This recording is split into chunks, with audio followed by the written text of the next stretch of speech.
Está escrito en el Pirkei Avot que nosotros tenemos que saber lo que está por encima nuestro. Ma le mala mi meja. Ma suma 45, como los 45 almas santas que fallecieron en el monte de Mirón el día de la noche de la Gomer. Pero tenemos que saber que todo está decretado desde el cielo. Todo es un decreto del cielo. Y sabemos lo que escribió el Rab Abraham Elimelech Biderman Shlita. Él sabe lo que escribió el Rambam en las leyes de Taniot, en las leyes de ayunos, que esto es uno de los caminos del arrepentimiento. ¿Cuál es uno de los caminos del arrepentimiento? Gritarle a Hashem cuando tenemos un sufrimiento, gritar a Hashem, pedirle a Hashem que nos saque este sufrimiento. Esto puede provocar que el sufrimiento se vaya, pero si no lo hacemos, sino que pensamos que lo que pasa es una cosa casual, una cosa que pasó porque tenía que pasar, o porque, bueno, como dice la gente, por suerte, por mala suerte, cosas que la gente dice, que esto no es exacto, porque todo esto es decreto del cielo, cada cosa es una proclama del cielo. Entonces, decir que esto pasó porque tenía que pasar, esto es una posición cruel. Así dijo el Rambam. Y nosotros podemos decir que cuando hay un momento de sufrimiento para el pueblo de Israel, cuando vemos que hay una ruptura, un desastre que ocurre dentro de nuestros límites, cuando Hashem desciende para llevarse flores de nuestro pueblo,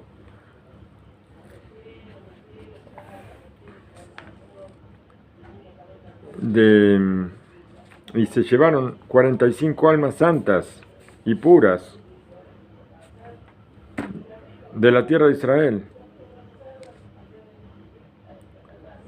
almas que estaban brillando como las piedras preciosas, en una forma terrible, en una forma que no se puede entender. Hay mucha gente que quedó, gente que estuvo ahí presente y que vio lo que pasaba, que ahora tienen problemas neurológicos por las cosas que vieron. Y todo esto en el momento máximo de la fiesta del Tana Akadosh, Rabbi Shimon Bar Yochai. Y esto nos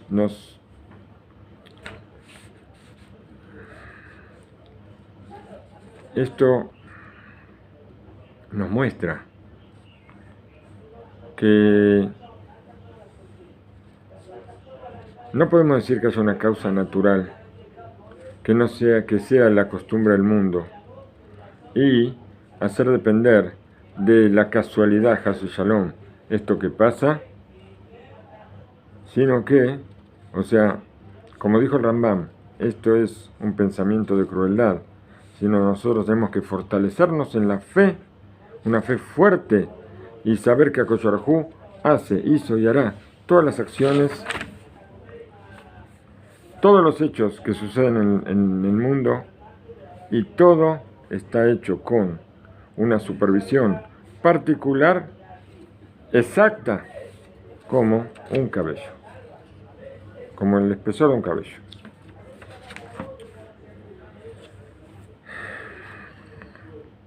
Y así como nosotros vemos en el Tratado de Berajot, hay un relato sobre Rabbi Hanina ben Dosa, que había un pozo donde había una víbora venenosa, y que todo el que pasaba cerca, la víbora lo mordía y moría.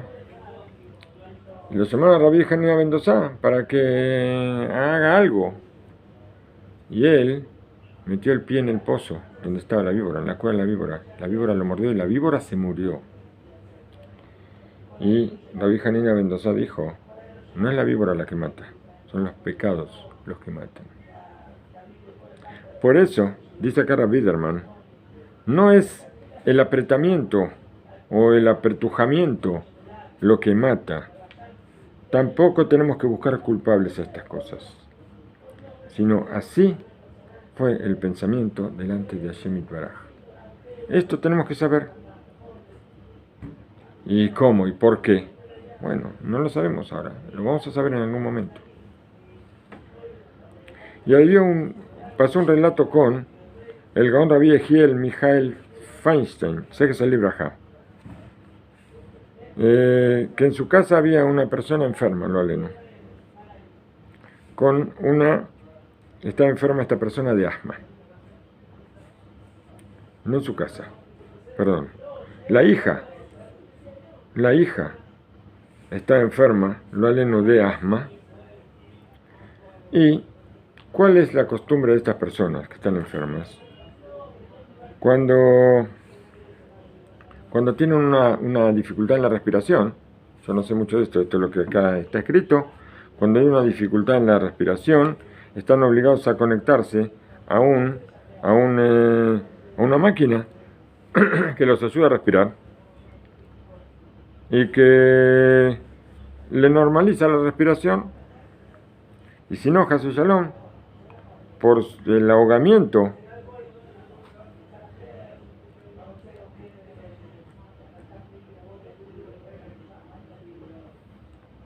esta persona puede dejar el mundo. Entonces, ¿qué pasa? Por la extrema necesidad que tenía esta familia de este aparato para salvar la vida a la hija, entonces ellos tenían en la casa 5 aparatos preparados para cualquier emergencia que pueda venir. Una vez, la chica tuvo una dificultad muy grande para respirar y no encontraron en la casa ninguno de los aparatos. 5 tenían, no encontraron ninguno. Y en unos minutos, esta chica devolvió su alma al cielo, a su creador. En los 7 días de duelo, entró Rabbi Yaakov Galinsky, entró a consolar a los padres, a la familia. Y él entendió, por lo que estaban diciendo, que ellos se sentían como culpables de la muerte de la hija. ¿Por qué? Porque no habían encontrado el aparato, porque no buscaron bien dónde estaban los aparatos. ¿Por qué? Porque enseguida después de que la chica murió, enseguida encontraron los 5 aparatos preparados bajo la cama de ella. ¿Qué dijo Rabbi Yaakov? Así les dijo. Kibalti mi pi a Mashgiach. Cuenta que él recibió o escuchó de la boca del Mashgiach, del Omsa, el Rabba Sadik, Rabbi Moshe Rosenstein, sé que es el Libraja, que todo el tema de Istadlut es lo que yo tengo que hacer en cada cosa que se nos presenta. Nosotros tenemos que poner nuestra parte y Hashem va a hacer el resto. A esto se llama Istadlut. Yo tengo que hacer Istadlut por la Parnasá, tengo que hacer Istadlut por la salud, tengo que hacer Istadlut por muchas cosas que yo necesito. ¿Cuánto es el Istadlut que yo tengo que hacer? Todo eso depende de mi fe. Por ejemplo, Rabbi Shimon Bar Yochai, él se metió en una cueva, estuvo 13 años en una cueva y no hizo absolutamente nada sino estudiar. ¿Por qué? Porque él tenía confianza absoluta en Hashem. Se metió en una cueva y de repente surgió de la arena, surgió un árbol de algarrobo.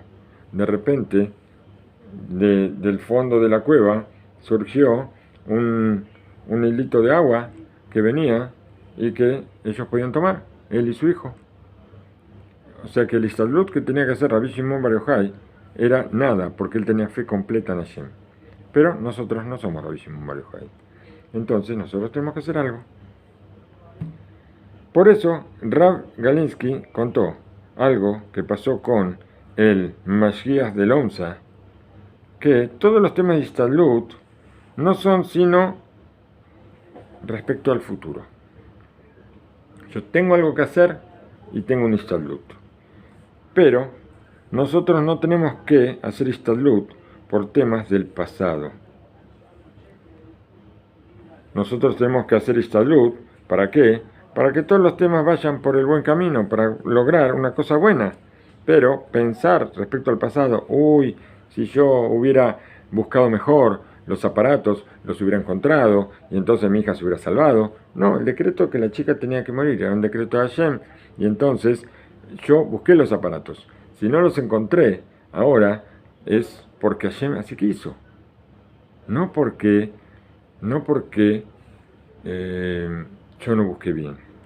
Entonces no es cuestión de si hubiera buscado más o hubiera buscado menos. Muchas veces nos pasan cosas y nosotros decimos, ay, si yo hubiera ido por este camino en lugar del otro. No, así tenía que pasar. Si yo hubiera ido por el otro camino también hubiera pasado lo mismo.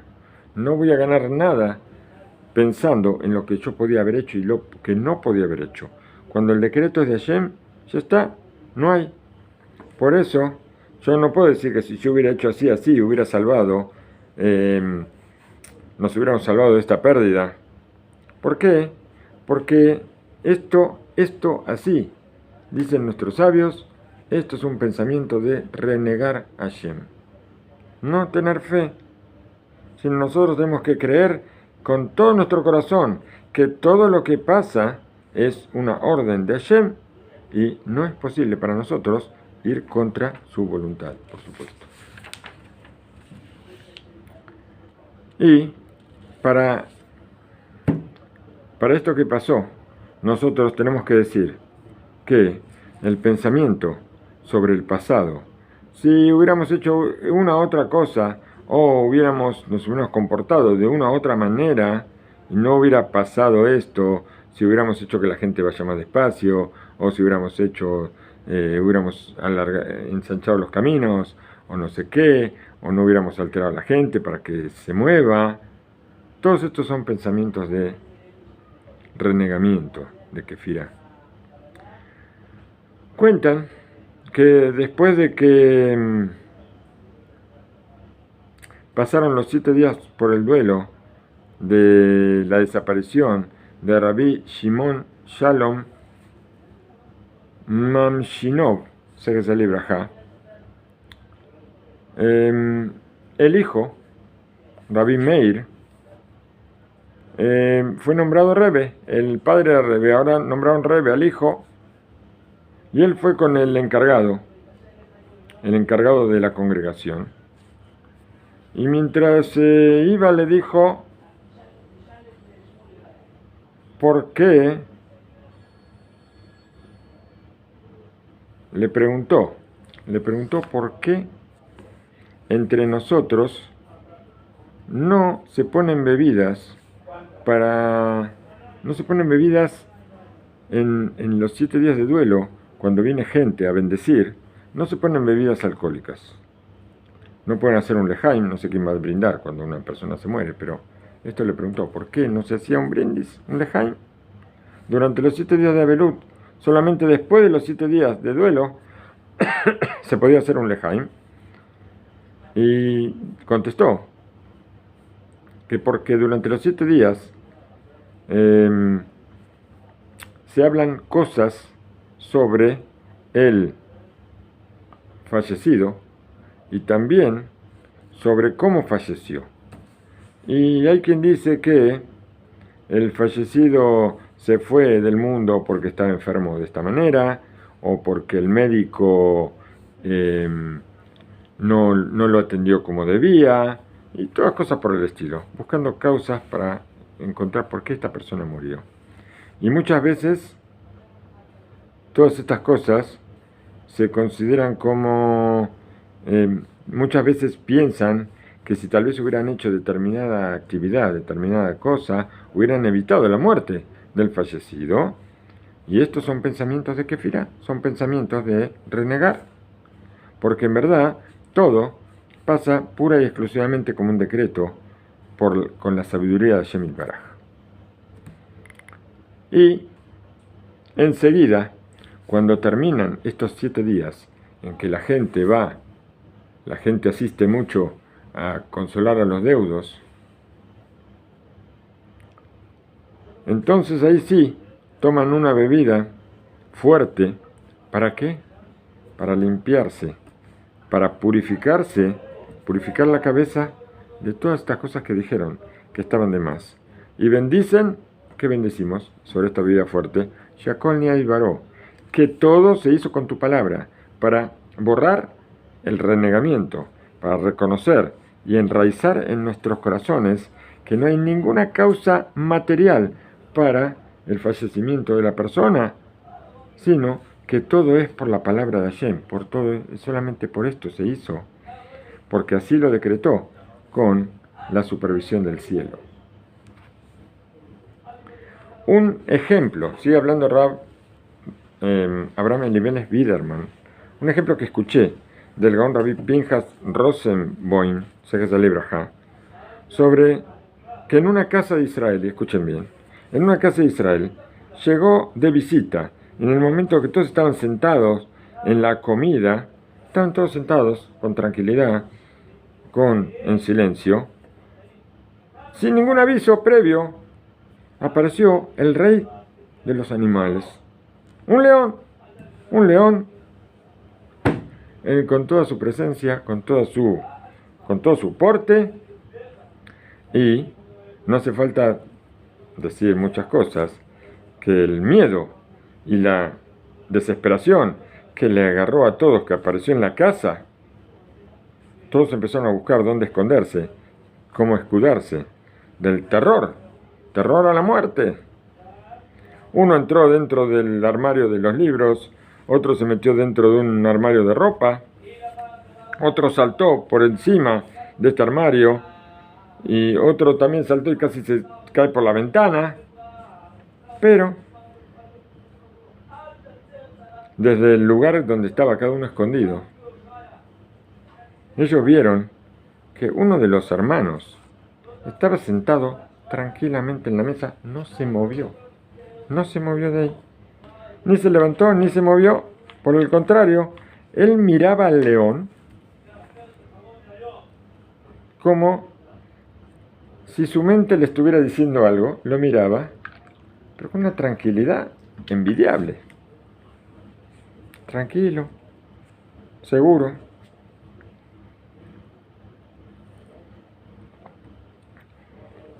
Y ellos vieron y se preguntaban, ¿cómo puede ser? ¿Cómo es posible una cosa tan terrible que este chico, uno de los hermanos, está ahí sentado y no hace nada?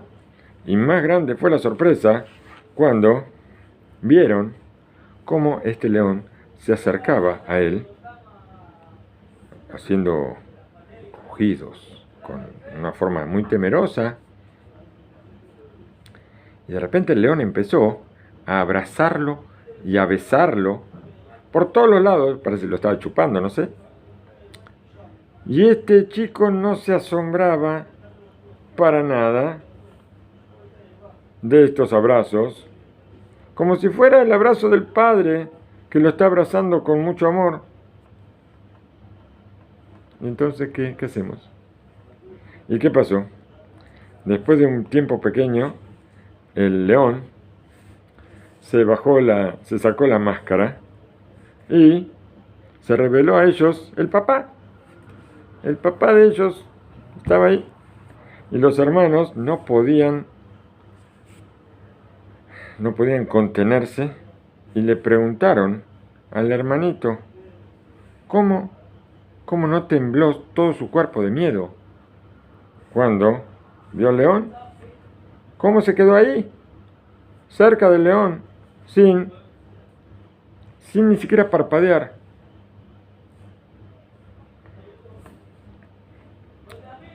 Y el chico le dijo, pensé para mí.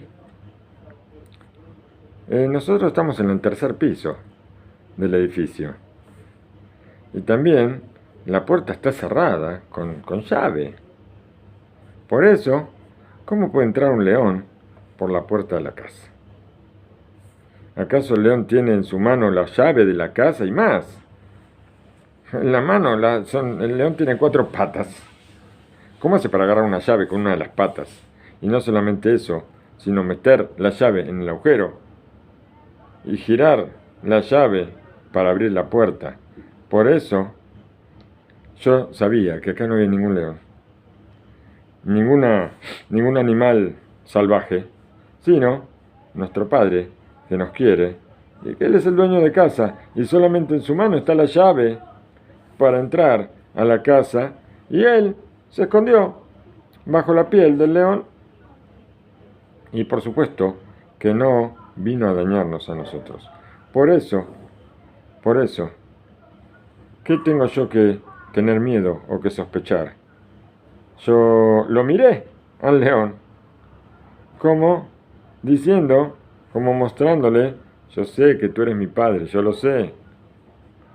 ¿Por qué? Porque tú te escondes bajo la piel del león. Y yo quiero acercarme a ti, también en este momento, y gritar, Yedid Nefesh Abba Rahamán, como cantamos en Shabbat, que yo soy amigo de alma de mi Padre piadoso. Rahem Alay, apiádate de mí, y recibe mi voluntad de acercarme a ti, como siempre y también ahora. Y nuestro Padre nos va a contestar con un amor multiplicado, y a pesar de que esté vestido con la piel del león, que oculta su amor, oculta que es nuestro Padre, pero Él nos va a abrazar y nos va también a besar. Y dice aquí que el mensaje se entiende por sí mismo. Yo cuando leí esto no lo entendí y ahora tampoco me acuerdo cuál era el mensaje. Tal vez ustedes sí lo saben, yo no me acuerdo. Muchas veces nos parece a nosotros que un león feroz viene gritando, viene a nuestro encuentro, y tenemos que saber quién hizo esto. ¿Quién trajo al león? No hay ninguna fuerza en el mundo que por sí misma pueda hacer algo aparte de Avinu Shevashamayim, nuestro Padre Celestial. Solamente en su mano está la llave para hacer en el mundo su voluntad. Entonces, ¿cómo vamos a decir que cuando hay una dificultad, que nuestro Padre está oculto, Avinu Arahman, nuestro Padre que es piadoso, que está oculto bajo sus ropas? En Lejaela Leavit, solamente tenemos que mirarlo a los ojos en forma metafórica y decirle, tú eres mi Padre, yo te conozco, y también, aunque estás oculto bajo la piel del león, todo esto, por más que quieras ocultarte, yo sé que eres tú, y no me vas a abandonar.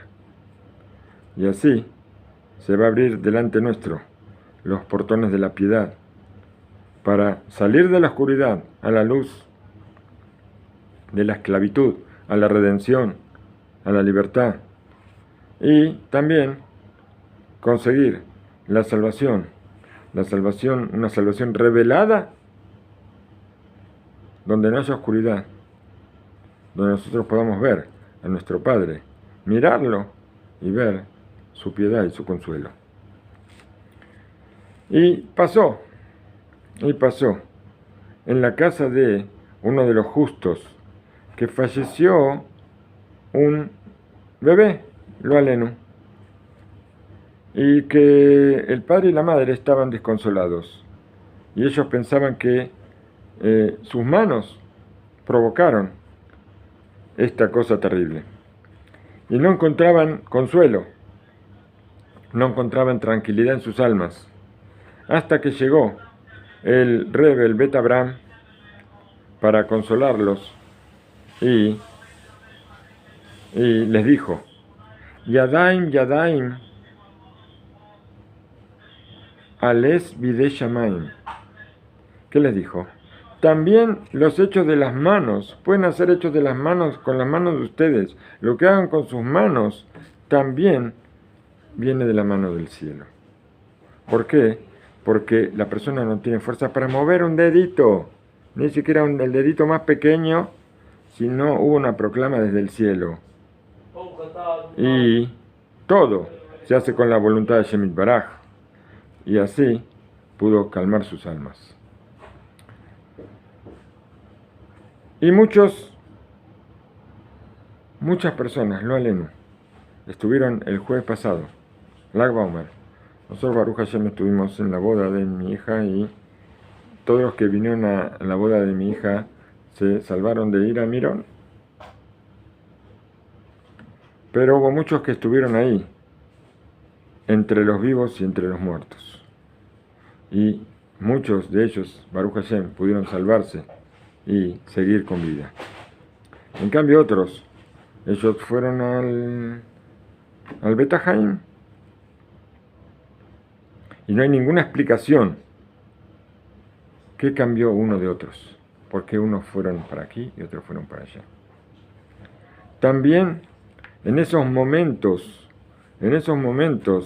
donde Hashem parece que estuviera oculto, todos pudieron ver, los que se salvaron pudieron ver los milagros, las maravillas, cómo estaban en manos piadosas para salvarse.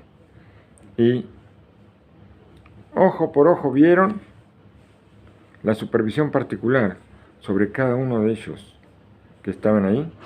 Y como me contó, dice Rav Biderman, como me contó un estudiante que estaba ahí entre la multitud, que estaba todo el pueblo empujándose. Y voy a tratar de entender bien lo que dice aquí. ¿Y qué pasó? Se hace Man Rab, él cuenta que hacía mucho tiempo que los cordones de los zapatos no estaban en condiciones. O sea que continuamente se le desataban los cordones de los zapatos. Y en ese momento él sintió que uno de los zapatos se le caía del pie.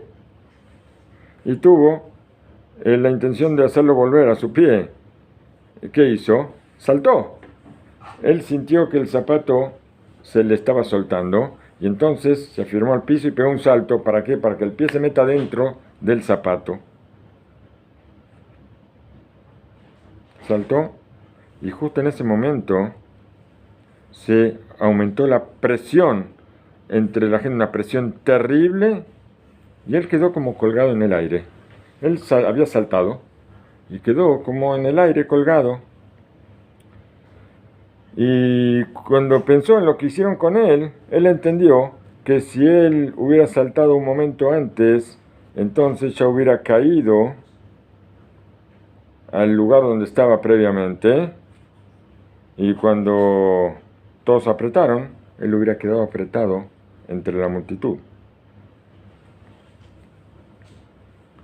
porque no iba a tener la forma de escaparse de todo el amontonamiento. Y Baruch Hashem con esto vivió. Fueron momentos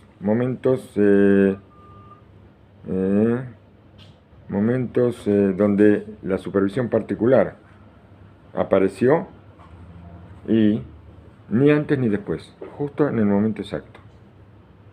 Y él tuvo la oportunidad el mérito de ver la maravilla que le mostraron, porque después de lo que pasó, después de la catástrofe, lo llevaron a la gente de primeros auxilios y vieron en el cuerpo todos los golpes que esta persona tenía, donde lo apretaron con tanta fuerza durante aproximadamente 15 minutos. Él estuvo apretado y ahí en el aire colgado, y le dijeron que si él hubiera caído inclusive 1 centímetro más, no contaba el cuento. 1 centímetro, que el cuerpo estuviera más abajo, se le hubiera estrangulado todo el sistema del pecho y no hubiera podido salir de ahí. Porque ese lugar es el lugar donde él, el cuerpo respira, lo que se infla acá entre el diafragma y el corazón. Bueno, yo no sé mucho de estas cosas, y no hubiera podido salir de ahí.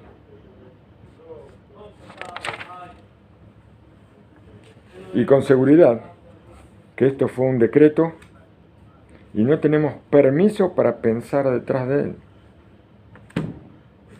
Remes yesh belashon a Mishnah. Hay una señal en la Mishnah del Pirkei Avot. Da ma le mala mimeja. Tienes que saber qué hay por encima de ti. Da es saber. Debes saber ma, qué es lo que hay. Ma es 45. Piensa y cree que este decreto terrible que se llevó 45 almas puras, almas santas, fue un decreto del cielo. ¿Por qué? Porque esto está por encima de ti. Nosotros no podemos saber qué es lo que pasó. Está por encima del pensamiento de la persona, entender los caminos de la supervisión divina.